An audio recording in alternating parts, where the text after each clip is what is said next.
In the ancient village of Zaraevo, nestled deep within the dark and foreboding woods of Slavic Ugric lands, lived a humble family known as the Ivanovs. Their quaint wooden cottage stood as a beacon of warmth and comfort amidst the ever-present chill that permeated the surrounding forest. Unbeknownst to them, an insidious presence had crept into their abode, lurking in the shadows and biding its time. It was a kikimora, a sinister creature of Slavic Ugric folklore, known for its mischievous nature and its tendency to bring harm and chaos to any household it deemed unworthy. Unbeknownst to the Ivanovs, a child had passed away within the very walls of their cottage, and this had attracted the attention of the kikimora. It sought to unleash its malevolence upon those who had not properly mourned the loss. Under the cover of darkness, the kikimora silently infiltrated the Ivanov's home, savoring its newfound domain. It took on the appearance of a lost and forlorn child, abandoned on the doorstep, a pitiful sight that tugged at the heartstrings of anyone who laid eyes upon it. Mr. and Mrs. Ivanov, driven by compassion, welcomed the seemingly innocent child into their home, unaware of the true nature that lurked beneath the surface. From that moment forward, the kikimora's wicked presence became palpable, casting a shroud of unease over the once peaceful household. Minor troubles plagued the Ivanovs, like objects mysteriously disappearing only to reappear in the most peculiar of places. The family's cherished cat, once a gentle creature, became a vessel for the kikimora's torment, hissing and scratching at its own reflection in the darkened corners of the cottage. But it was the sound of wet footprints echoing through the night that truly sent shivers down the Ivanovs' spines. As they lay in their beds, they could hear the distinct patter of moist footsteps, drawing nearer with each passing night. No matter how hard they searched, they could find no trace of water or any source for these haunting imprints. It was as if the kikimora reveled in its ability to leave its chilling mark upon the Ivanovs' lives. Days turned into weeks, and the Ivanovs' once peaceful existence was shattered beyond repair. Fear danced in their eyes, and a heavy sense of foreboding weighed upon their hearts. They could no longer deny the sinister truth that lurked within their midst. As the nights grew colder, so did the Ivanovs' spirits. Whispers of the kikimora's presence spread through the village, where tales of wet footprints and spectral laughter lingered in the air. The once peaceful cottage had transformed into an eerie labyrinth, each room now a breeding ground for the kikimora's dark enchantments. Mr. Ivanov, driven by desperation and a fierce love for his family, sought answers within the forbidden pages of ancient occult texts. His weary eyes scanned the cryptic symbols, searching for a glimmer of hope. Deep in the night, guided by a flickering candle's glow, he stumbled upon a passage that revealed the secret to warding off the kikimora. According to the ancient text, only through the purest form of mourning could the Ivanovs absolve themselves of the malicious entity. They must retrace the steps of their lost child, retracing the painful memories they had buried within their hearts. In doing so, they would unlock the truth and banish the kikimora from their once happy dwelling. Mrs. Ivanov, afraid but resolute, followed her husband's lead as they embarked on a journey through their darkest memories. They visited the unmarked grave of their child, where they wept and unleashed a torrent of long-repressed grief. They prayed for forgiveness, their tears intermingling with the damp earth beneath them.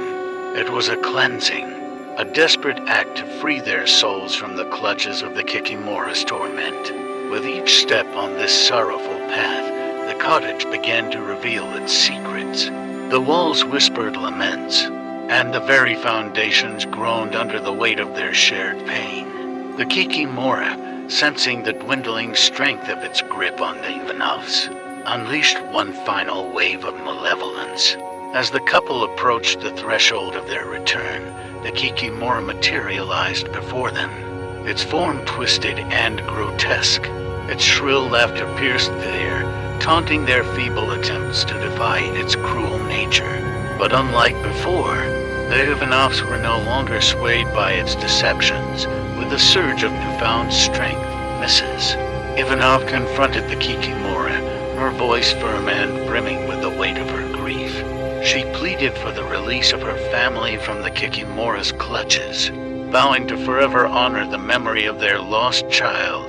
The air crackled with tension as the Kikimora weighed Mrs. Ivanov's words, its glowing eyes narrowing. In a sudden burst of ethereal light, the Kikimora dissolved into nothingness, its wicked presence banished from the cottage and their lives forever. The air, once suffocating with despair, now carried a faint whisper of peace.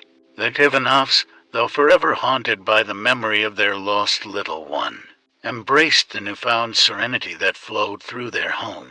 They mended their shattered lives, grateful for the chance to rebuild and honor their child's memory. In a world that had almost been consumed by darkness, we must bid adieu to the Ivanov family, for their tale of resilience and redemption has reached its conclusion. Yet, we are reminded that lurking within the shadows lie remnants of ancient folklore still waiting to ensnare unwary souls. May the Ivanov story serve as a cautionary tale for those who dare to underestimate the power and malevolence of the Kikimora. But beware, for the darkness that pervades the village of Zarevo refuses to dissipate. Though the villagers believed they had rid themselves of the Kikimora's wrath, a lingering presence remained, coiled like a serpent, awaiting its next opportunity to strike. As the days passed, a haunting silence settled upon the village. Fear became an omnipresent companion, twisting within the hearts of the villagers like a vile poison. Even the simplest tasks became tortuous exercises in paranoia, as each step taken, each word spoken, carried the weight of impending doom. The once thriving village now stood on the precipice of madness, teetering on a fragile thread between reality and nightmare. Unseen eyes peered from behind cracked shutters, their gaze laden with malevolence. Whispers of disembodied voices echoed through the empty streets, their words dripping with a sinister intent. The Kikimora, ever cunning, had found a new vessel through which to manifest its dark desires. It possessed an innocent child, whispering corrupted thoughts into their impressionable mind. With each passing day, the child's once joyful countenance contorted into a mask of unease and malice. The child, now a puppet of the Kikimora, carried out its bidding under the cover of moonless nights. Toys would come to life in the hands of unsuspecting children, their playful innocence turning into twisted horrors. Shadows danced tauntingly on the walls, morphing into monstrous forms that haunted the villagers' dreams. Sleep became a notion of the past, for nightmares plagued their every waking moment. Desperation clung to the villagers like a suffocating fog, and they turned to the village elder for guidance. She, with her gnarled hands and knowing eyes, delved once more into the ancient texts to find a way to sever the sinister connection between the possessed child and the Kikimora. Her weary fingers traced the pages, seeking a solution within the labyrinth of forgotten words. And there, in the darkest recesses of the ancient scriptures, she discovered a ritual of exorcism. It required an offering of blood, tears shed for the agony endured, and a ritual chant passed down through generations. Under the cloak of midnight, the villagers gathered, their eyes glazed with exhaustion and terror. The possessed child stood at the center of the circle, their eyes vacant, yet burning with an otherworldly fire. The elder raised her voice trembling with ancient power as she recited the incantations.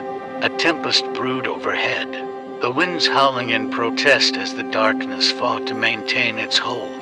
But the villagers held firm, their unified voices drowning out the haunting wails of the possessed child. Symbols etched into the ground glowed with an ethereal light, weaving a barrier between the child and the Kikimora. With each syllable uttered, The child convulsed, their body contorting in pain as the Kikimora fought to maintain its grip. The villagers' voices strained, their fatigue threatening to betray them, but they pushed forward, driven by a collective will for salvation. And then, in a burst of blinding light, the Kikimora was expelled, its ethereal essence dissipating into the night. The possessed child collapsed, their body now free of the malevolent influence that had consumed them. Exhausted yet relieved, the villagers stumbled back to their homes, relief mingling with a lingering dread, for they knew that while the Kikimora had been defeated, its essence still lingered in the minds of those it had touched. The scars of its presence would forever haunt Sarajevo, a constant reminder of the darkness that can creep into even the most resilient of souls. I must warn you that the tale of the Kikimora in the village of Sarajevo does not have a happy ending. The darkness that plagued the villagers grew stronger with each passing day, fueled by their fear and desperation. The Kikimora, having tasted the power it held over the fragile human spirit, reveled in its newfound dominion. As the villagers tried in vain to rid themselves of the malevolent entity, its grip tightened, suffocating any glimmers of hope that dared to emerge. Shadows danced with a malevolent glee, limbs distorted in grotesque contortions as the Kikimora's influence spread like a festering disease. The possessed child, once an innocent soul manipulated by the Kikimora's wicked desires, became a vessel of torment. Their eyes, once bright and full of life, darkened into an empty void. Their laughter turned into sinister cackles that echoed through the desolate streets, sending shivers down the spines of anyone unfortunate enough to bear witness. The village, consumed by the darkness, descended into a state of madness. Families turned against each other, suspicions festering like infected wounds. Paranoia dripped from every word exchanged, and the once tight-knit community crumbled under the weight of their own fears. Attempts at exorcism and pleas for divine intervention proved futile. Each ritual was met with a mocking laughter from the Kikimora, as if it relished in the villagers' feeble attempts to defy its wickedness. The ritual symbols etched into the ground crumbled beneath the weight of the darkness, their power depleted and ineffective. And so, the Kikimora's reign of terror persisted, gripping Sarajevo in an inescapable nightmare. The once vibrant village transformed into a desolate wasteland, its streets lined with decaying remnants of life. The spectral figure of the Kikimora took its place as the harbinger of death, its haunting presence searing itself into the villagers' psyches. As time wore on, the villagers, broken and defeated, succumbed to the abysmal despair that enveloped their existence.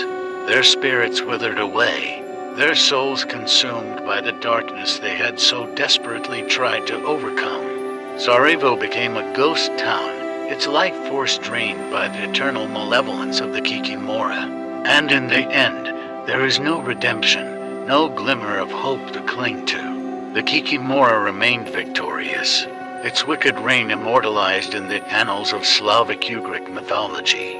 The village of Sarajevo, once a haven of warmth and life, now serves as a harrowing reminder that not all battles against the supernatural can be won. May their tragic tale serve as a chilling cautionary tale, a reminder that sometimes darkness devours all, leaving only an everlasting taint upon the ashes of a forgotten world.